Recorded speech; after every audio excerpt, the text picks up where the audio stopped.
If account has no conversion history, is it good to run discovery ads for e-commerce?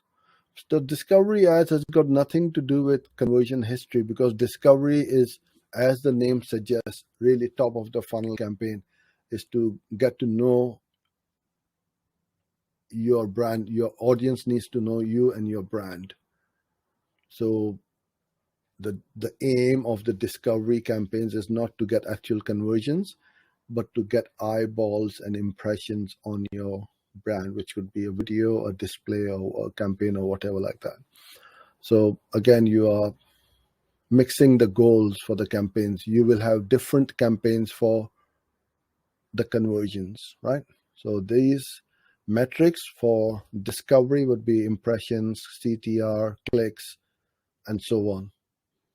Those kind of metrics, view rate, video, how many people viewed your video, and so on. How many subscribers did you gain? All of these micro conversions. Then you'll have other campaigns which is for actual conversions, which is the purchase.